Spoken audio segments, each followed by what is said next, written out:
नमस्कार, मैं हूं दीपाल राणा। आप देख रहे हैं सीएनबीसी आवाज एक्सक्लूसिव। और सबसे पहले आज के शो में हम बात करेंगे कल्याण ज्वेलर्स की, जहां पर नंबर्स आए हैं और दूसरी तिमाही के जो नंबर्स रहे हैं वो कैसे रहे हैं, क्या की हाइलाइट्स रही हैं, आगे की एक्सपेक्टेशंस क्या हैं, इन सब पर हम बातचीत करेंगे। आगे की ग्रोथ को भी समझेंगे और साथ ही बात करेंगे कल्याण ज्वेलर्स के आगे के एक्सपेंशन प्लान्स को लेकर। और इन सब पर बातचीत करने के लिए हमारे साथ है कल्याण ज्वेलर्स के एग्जीक्यूटिव डायरेक्टर रमेश कल्याणरमन। इनसे हम बातचीत करते हैं। नमस्कार रमेश जी, और स्वागत है आपका सीएनबीसी आवाज पर। तो पहले तो यही समझना चाहेंगे कि इस फेस्टिव सीजन में सेल्स कैसी रही हैं, सेकंड क्वार्टर कैसा रहा है और आगे के लिए क्या एक्सपेक्टेशंस हैं, क्योंकि फेस्टिव सीजन के बाद अब वेडिंग डिमांड को लेकर भी काफी एक्साइटमेंट है ज्वेलरी इंडस्ट्री में। तो क्या एक्सपेक्टेशंस हैं आगे के लिए भी? So Q2 numbers are in front of you. Q2 has been good. Revenue growth has been strong. Overall revenue growth consolidates around 27% in Q2. And as we speak, Q3, Diwali, 43 days of Q3, the revenue growth has been in the range of 35%. Momentum is strong. Footfalls are high at the store. And we think Q3 is also going to be good because there are a lot of weddings also coming up in November, December, and we expect that Q3 should end well. But of course, 35% should not be the guidance for the full Q3 because we are coming from a big base last year as well. साथ ही रमेश जी, अगर हम jewellery industry की बात करें तो अभी भी listed players काफ़ी कम हैं, लेकिन कई नई ज्वेलरी कंपनियां हैं जो आईपीओ लेकर आ रही हैं या फिर आईपीओ लाने की पूरी तैयारियों में हैं। ऐसे में कैसे देखते हैं आप इस पूरी इंडस्ट्री को? क्या कंपटीशन आगे बढ़ेगा? कैसे देखते हैं इस पूरे स्पेस को इस पर्सपेक्टिव से? Yeah, so competition has been always there, and each region we have regional competitors. There are a few players who are strong in a particular region. If you look at a pan-India size, number of players are even now lesser because jewelry is a very hyper-local product, wherein pan-India players today who are powerful in each region or all regions are very minimal even as we speak today. And of course, there is a shift which is coming from unorganized segment. Meaning there is a huge space for the sector as we speak. Okay साथ ही अगर हम आगे की expansion को लेकर एक outlook लेना चाहें तो क्या तैयारियां हैं? If I am not wrong, अभी आपके 41 स्टोर्स हैं पैन इंडिया। आप अपनी प्रेजेंस को एनहांस करने पर फोकस कर ही रहे हैं, लेकिन बाय ईयर एंड या फिर अगले एक साल के लिए कितने और नए स्टोर्स खोलेंगे? और साथ ही डोमेस्टिक मार्केट्स के साथ साथ ओवरसीज मार्केट्स के एक्सपेंशन को लेकर क्या प्लानिंग है? So Pan India, we had earlier announced 52 store launches in this financial year, out of which, as we speak, we have already opened 41, and we will be opening 9 more new showrooms in this quarter, Q3, and we will be adding 12 to 15 stores in Q4. The total being 65 new showrooms in this financial year in India. That is what is going to be for India. Middle East, we opened our first franchise store in the last quarter. We will be adding 2 more stores in the Middle East before the end of the financial year. We have signed 5 LOIs for franchise, out of which 2 will be opened in this financial year. Okay तो आप middle east में 2 नए stores खोलेंगे और pan India भी number of stores की संख्या बढ़ाएंगे। अच्छा, अगर हम अब तक के सेल्स ट्रेंड्स को देखें ज्वेलरी सेगमेंट में कल्याण ज्वेलर्स के लिए, तो किस तरीके के रहे हैं? किस तरीके की ज्वेलरी की ज़्यादा डिमांड फिलहाल नज़र आ रही है? So studded, yes, studded growth is there. There are 2 major reasons for studded revenue share to improve. One is our own store or South Indian stores also, wherein there is an organic shift from customers who are buying plain gold to studded. Again, our expansion is also a major driver for studded revenue share to improve because expansion is majorly happening outside South India, and outside South India comes with a bigger studded ratio. So there are 2 levers for studded revenue improvement. चलिए, शुक्रिया रमेश जी आने के लिए CNBC आवाज पर, earnings पर और आगे के आउटलुक पर कमेंट करने के लिए। गुड लक आपको कमिंग क्वार्टर्स और आपके एक्सपेंशन प्लान्स को लेकर। तो ये तो रहे कल्याण ज्वेलर्स के मैनेजमेंट आगे के ग्रोथ आउटलुक पर। लेकिन अगर हम ज्वेलरी इंडस्ट्री की बात करें, स्पेशली गोल्ड सिल्वर की बात करें, तो इस फेस्टिव सेल से ज़्यादा एक्साइटमेंट वेडिंग सेल्स को लेकर इंडस्ट्री में बनी हुई है। अब देखना होगा किस तरह की ग्रोथ रहती है। बट हाल फिलहाल में जो भी कॉन्वर्सेशन हमारे तमाम एक्सपर्ट से हुआ है, वो 10 से 15% की ग्रोथ ओवरऑल इस क्वार्टर में यानी दिसंबर क्वार्टर में एक्सपेक्ट कर रहे हैं, जिसमें फेस्टिव प्लस वेडिंग डिमांड का कंट्रीब्यूशन रहेगा। लेकिन अब बात करते हैं स्ट्रैटेजीज के। एचडीएफसी सिक्योरिटीज के हेड कमोडिटी एंड करेंसी अनुज गुप्ता हैं, साथ ही गंगानगर कमोडिटी के एवीपी रिसर्च अमित खरे हमारे साथ बने हुए हैं। आप सभी का स्वागत है।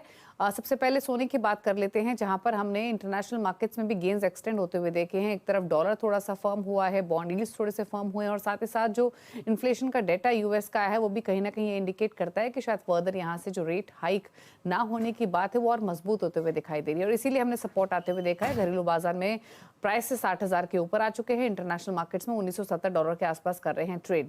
क्या व्यू है आपका अनुज, गोल्ड पर इन लेवल से क्या स्ट्रैटेजी? दीपाली जी, गुड मॉर्निंग। देखिए, डॉलर इंडेक्स आप देखेंगे तो 10 हफ्तों के लो लेवल पर आता हुआ दिखाई दिया है। जिस तरीके से यूएस के जो डेटा आए थे, उससे थोड़ा कूल ऑफ इन्फ्लेशन हुआ है, और उससे कहीं ना कहीं हो सकता है कि जैसे हम एक्सपेक्ट कर रहे थे कि इंटरेस्ट रेट शायद ना बढ़ाए, हो सकता है कि आने वाले टाइम में एफओएमसी इंटरेस्ट रेट को स्टेबल रखे।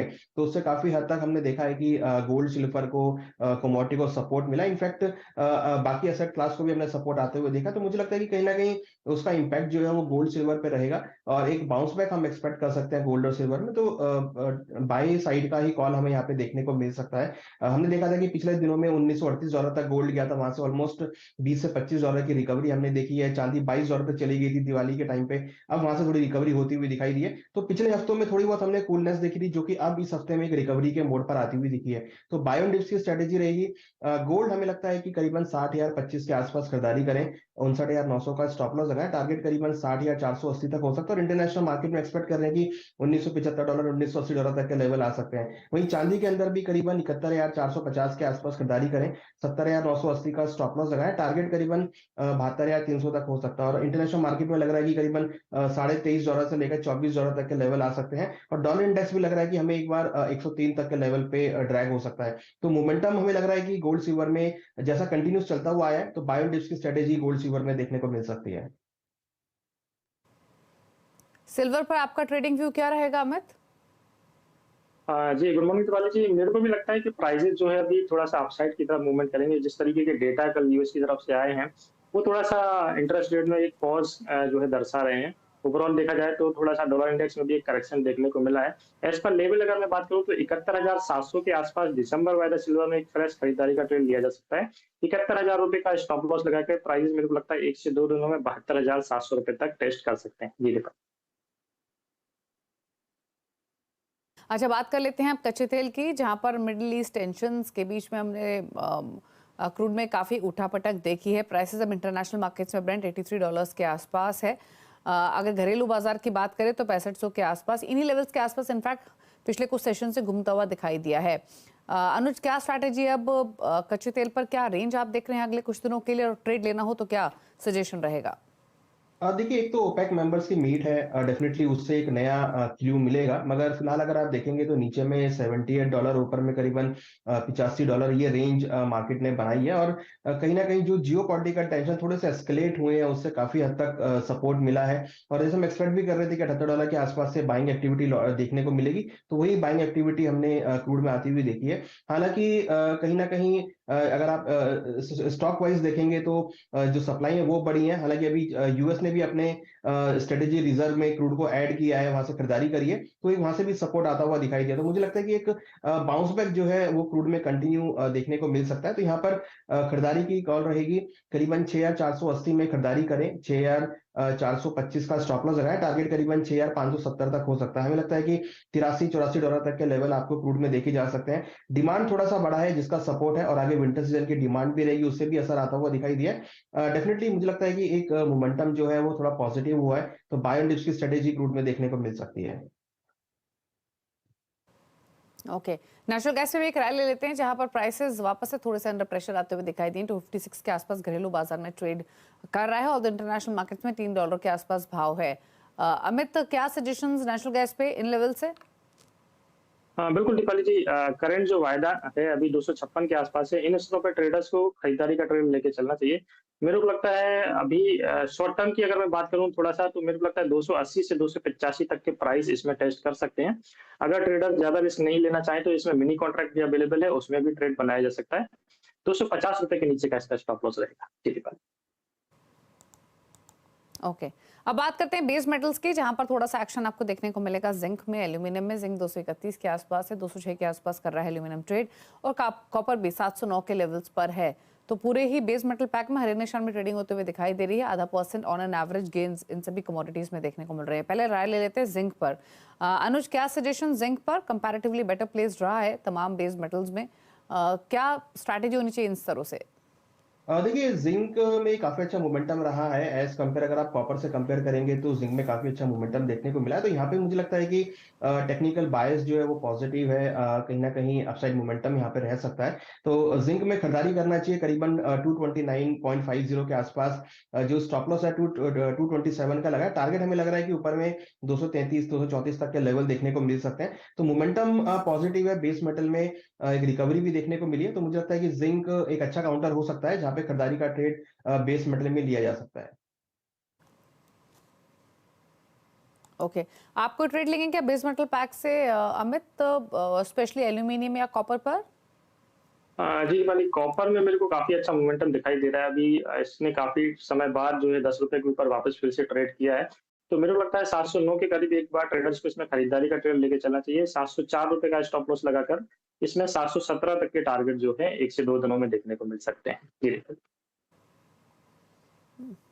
ओके, अच्छा अनुज, एज अ बेस मेटल पूरा ही पैक, यहाँ से अगर एक थोड़ा सा ब्रॉडर आउटलुक लेना हो तो कैसे लग रहा है ये पूरा ही स्पेस? देखिए एक जो बेस मेटल का पैक है थोड़ा सा पॉजिटिव हमें लगता है, क्योंकि जिस तरीके से इकोनॉमी रिवाइव कर रही है, डॉलर इंडेक्स 10 हफ्तों के लो लेवल पर आया, और चाइना में कहीं ना कहीं कुछ पॉजिटिविटी हमने देखी है। जीडीपी के नंबर्स भी उनके लास्ट जो आए थे वो काफी थोड़े पॉजिटिव थे। तो मुझे लगता है कि ये जो पूरा काउंटर है ये पॉजिटिव बायस के साथ ट्रेड हो सकता है। तो हमें लगता है कि यहाँ पे आपको एक अपसाइड मोमेंटम रह सकता है। इसमें अगर आप देखेंगे तो कॉपर और जिंक मुझे लगता है कि अच्छे काउंटर रहेंगे जहां पर खरीदारी का ले सकते हैं। हालांकि एल्युमिनियम भी पॉजिटिव बायस में, बट मुझे लगता है कि जिंक यहाँ पे अच्छा परफॉर्म कर सकता है। उसके बाद कॉपर के अंदर अच्छी रिकवरी देखने को मिल सकती है। हालांकि कॉपर काफी दिनों से एक रेंज में ट्रेड कर रहा है, नीचे में 700 ऊपर में 720। तो ये रेंज अगर ब्रेकआउट लेता है 720 के ऊपर में तो फिर आपको एक अच्छा मोमेंटम देखने को मिलेगा। बट हाँ, जिंक और कॉपर मुझे लगता है कि अच्छी टेरिटरी में, तो यहाँ पर एक अच्छा मोमेंटम आपको पॉजिटिव साइड में देखा जा सकता है। ओके, चलिए, तो ये तो राय रही कॉपर पर, और एक राय डॉलर इंडेक्स पे भी ले लेते हैं, क्योंकि ये बहुत इंपॉर्टेंट है। कमोडिटीज़ के मूवमेंट के हिसाब से थोड़ा सा वीकर तो हुआ है, लेकिन यहाँ से नियर टर्म रेंज क्या बन रही है इस पर एक आउटलुक लेते हैं। अनुज, अगेन क्या कमेंट्स हैं आपके डॉलर इंडेक्स पर? क्या रेंज नियर टर्म में देख रहे हैं? देखिए डॉलर इंडेक्स हमें लगता है कि नीचे में 103 के लेवल तक आ सकता है, क्योंकि जिस तरीके से जो डेटा आए हैं वो थोड़े से यहाँ पर सपोर्टिव हैं। उसकी वजह से हमने देखा है कि इंटरेस्ट रेट बढ़ाने की जो बात है वो थोड़ी कम हो सकती है। तो उसके कहीं ना कहीं बॉन्ड यील्ड में गिरावट देखने को मिली है, डॉलर इंडेक्स में गिरावट देखी गई है। तो हमें लगता है कि नीचे में 103 और ऊपर में 105 ये एक रेंज रहेगी वेरी शॉर्ट टर्म के लिए, और हो सकता है कि इस महीने के लिए इंटैक्ट रहे। वहीं अगर आप देखेंगे तो रुपी यहाँ पे थोड़ा अप्रिशिएट होता हुआ दिखाई दिया है, और हमें लगता है कि रुपी फर्दर अप्रिशिएट हो सकता है डॉलर इंडेक्स की गिरावट के साथ। तो एक एप्रिसिएशन का जो मोड है रुपी में देखा जा सकता है, और रुपी हमें लगता है कि नीचे 82.80 और ऊपर में 83.30 इस रेंज में ट्रेड हो सकता है। एप्रिसिएशन हमें रुपी में देखने को मिल सकता है, और डॉलर इंडेक्स 103 तक के लेवल के आसपास तक एक्सपेक्टेड है कि मूव हो सकता है। ओके, चलिए, तो ये रह रही डॉलर इंडेक्स पर और नियर टर्म रेंज पर। रुकने के साथ एक ब्रेक के लिए, ब्रेक उस पर एग्री कमोडिटीज पर करेंगे फोकस, साथ ही स्ट्रैटेजीज लेंगे, कहाँ से ट्रेडिंग अपॉर्चुनिटीज बन रही हैं, इन सब पर चर्चा करेंगे। खास मेहमान भी हमारे साथ मौजूद रहेंगे शुगर पर बातचीत करने के लिए। एक ब्रेक के बाद जल्द वापस आते हैं।